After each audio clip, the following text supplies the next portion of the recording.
Don't forget to like the video, share your thoughts in the comments, and subscribe to stay updated with our latest stories. It was a late Sunday afternoon, the kind that stretches long and quiet. The house was unusually still. My son had left earlier with his friends for a weekend trip, and I had planned to take the quiet as an excuse to get away myself. I'd packed a small overnight bag, watered the plants, and checked that the oven was off twice, as always. The soft roll of luggage wheels across hardwood echoed in the empty hallway, and I was halfway to the front door when the knock came.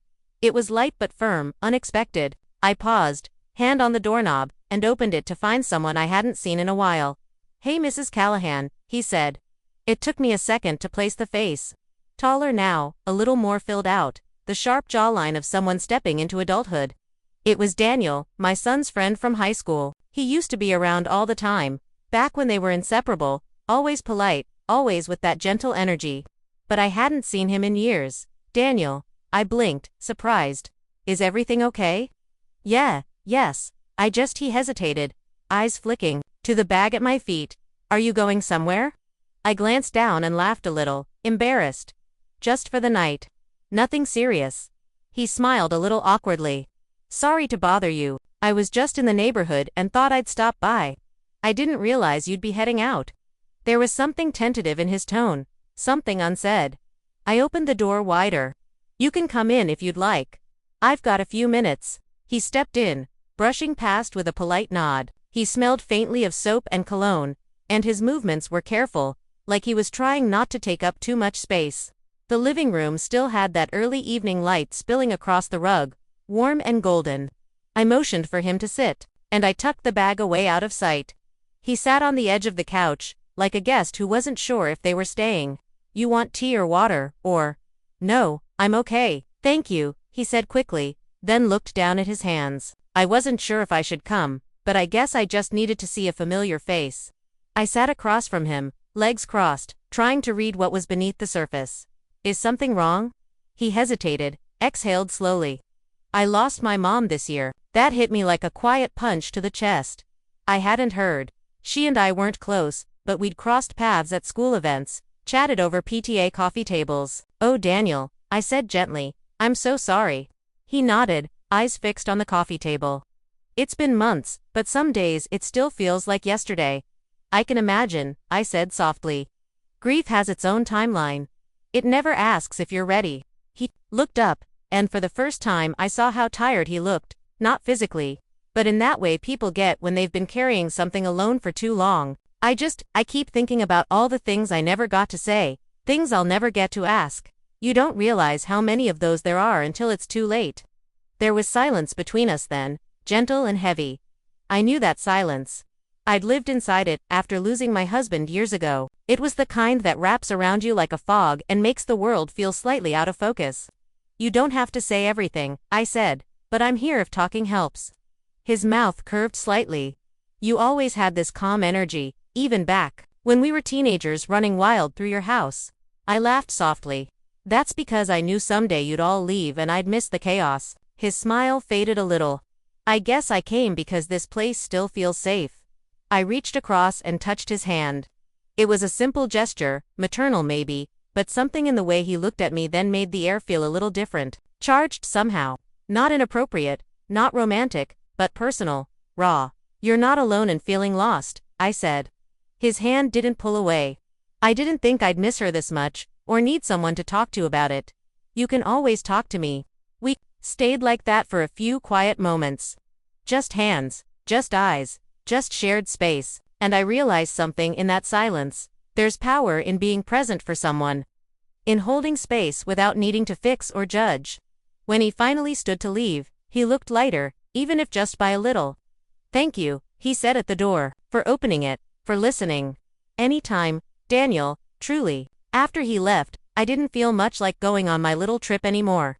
Instead, I made myself tea, curled up in the spot where he'd been sitting, and thought about how often we walk past people who are quietly unraveling, and how sometimes the most unexpected knocks are the ones we need most, not for answers, but for connection.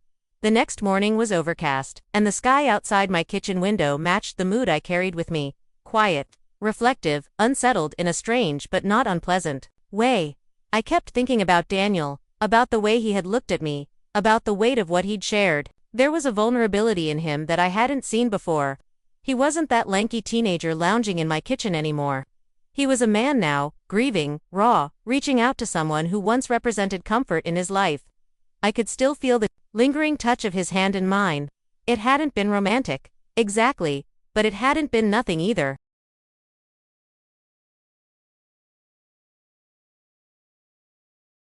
By noon, I'd unpacked the small overnight bag I never ended up using and started a load of laundry I hadn't planned to do. I was folding towels when my phone buzzed with a message. Daniel, I hope it's okay to text. Can I stop by again later? There's something I didn't get to say yesterday. I stared at the message for a moment. My heart tugged between curiosity and hesitation, but I replied simply, me, of course. I'll be home. He came by just after 5. Just as the day was beginning to wind down. I'd made a pot of coffee instead of tea this time, and he accepted a cup without the nervousness he carried the day before. We sat across from each other again, this time at the dining table. I didn't mean to take up your time, he began. You're not, I interrupted gently. It's good to see you. He nodded, gripping the mug with both hands. Yesterday, that was the first time I have said any of that out loud. I didn't even talk to my dad about it. Sometimes it's easier with someone a little removed from the pain, I said. He nodded again. Yeah, and I think I've always felt safe here. With you. He said it so matter-of-factly that it caught me off guard. His eyes held mine, steady and sincere. I used to come over when we were in high school, not just because of your son, he added quietly. It was the way you talked to us, like we mattered. Like we weren't just dumb kids. I smiled softly. You weren't dumb kids. Just loud. That made him laugh, but it faded quickly into something more serious. I didn't just come yesterday to talk about my mom, he said. I came because I've been feeling stuck, and I thought maybe talking to you would help me figure things out. I tilted my head, watching him closely. Figure out what? He exhaled slowly. Who I am now. Who I want to be. I feel like I've been going through the motions for years. Work, gym, repeat, and now, after losing her, I'm realizing how little of it feels real. That stirred something deep in me. I remembered that feeling too, after my husband passed. How the days blurred together and nothing felt anchored. The world moved on, but I didn't. You're grieving more than your mother, I said gently. You're grieving the version of your life that no longer exists. He looked at me then, with an intensity I hadn't expected. How did you get through it after your husband? I didn't answer right away. I looked down at my hands, folded on the table. I let myself fall apart, I said honestly. I cried in the laundry room. I screamed into pillows. I walked around the block in the middle of the night because I couldn't sleep. And then one day I made coffee and it didn't taste like ash. That's when I knew I was still alive. Daniel's expression softened. That's kind of beautiful. No, it was messy, I chuckled. But real. And I think that's what you're craving, isn't it? Something real. He nodded. Then, after a pause, he asked quietly, is this real? Sitting here, with you, I felt my breath catch for a moment. It was such a simple question, yet it echoed in the deepest part of me. Yes, I said. This is real. He smiled gently, gratefully. Then he stood but didn't move to leave. Instead, he walked around the table and stood beside me. I looked up at him, my heart beating in a way that reminded me of another lifetime. He didn't touch me. He didn't need to, but I saw it in his eyes. Connection, respect, a longing to be understood, and something else, something that would unfold only if we let it. I should go, he said quietly. I nodded. Okay. He paused at the door again, the same way he had the day before. I meant what I said, he added. This matters. Then he left, and I stood in the doorway for a long while, staring at the space he just filled. Somewhere in the silence, I realized that the story unfolding between us wasn't about filling the holes left by grief. It was about discovering who we were when the silence finally settled, and what we were brave enough to say once it did. The days that followed were soft and strange. I found myself carrying Daniel's words with me through the simplest tasks. Watering the ferns on the porch, folding clothes, standing at the sink with warm water running over my hands longer than needed. Is this real? He had asked. And somehow that question clung to everything now. It wasn't about romance, not really. It was about being seen in a new way.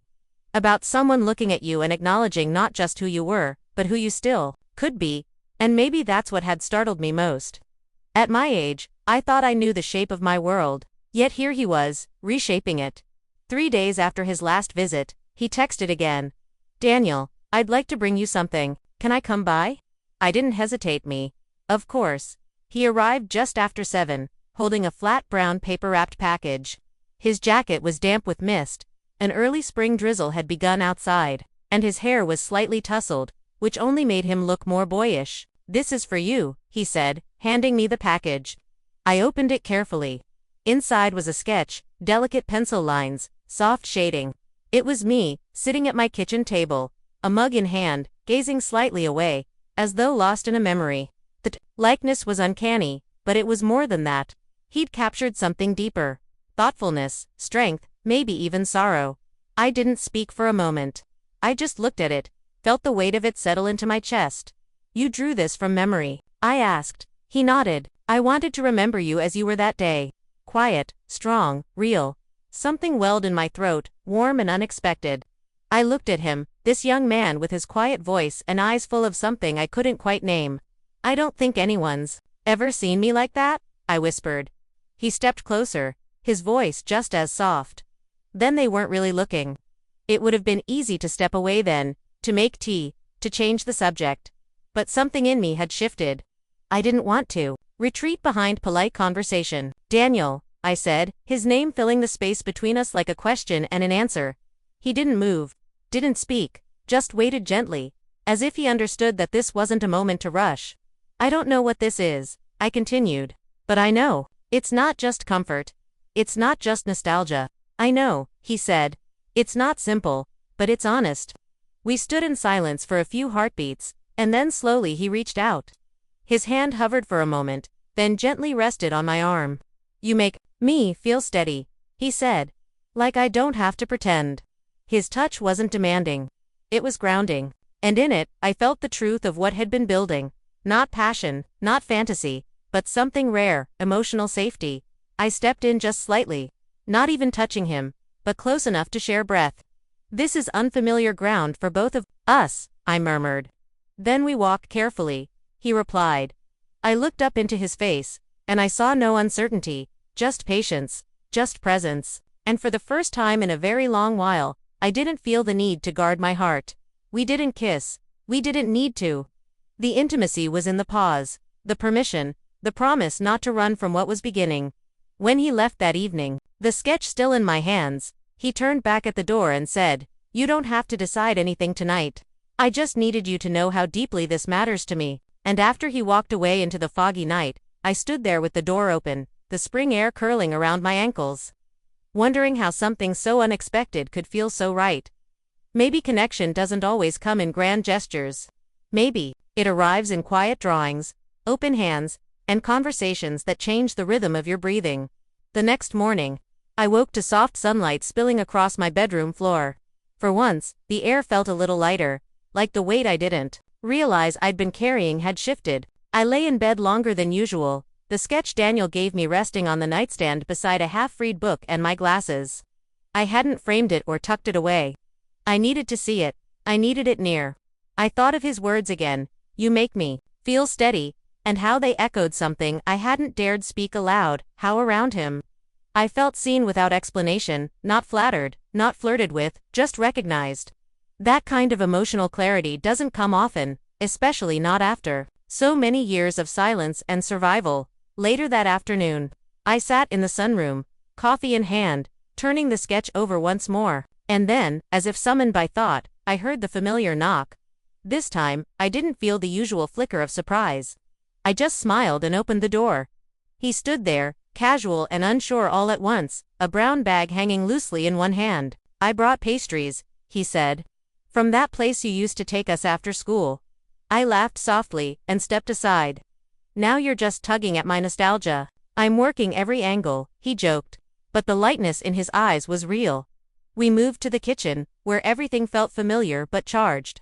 The kettle hissed gently. The plates clinked softly. And we settled into the kind of rhythm people fall into when they've stopped pretending. "Can I ask you something honest?" he said after a while, tearing a piece of croissant apart with deliberate fingers. "You always can." He looked at me seriously. Do you think this, whatever this is, makes sense to anyone but us? The question sat between us, vulnerable and unwrapped. No, I said. And that's why it matters. His shoulders relaxed, like he'd been holding his breath for days. He leaned back in his chair, hands in his lap. I keep thinking about how people try to assign rules to relationships, he said. What should happen? Who should matter? What's appropriate? But none of those rules ever helped me when I was falling apart, I said. They're written by people who are afraid to feel anything they can't control. He looked at me for a long moment,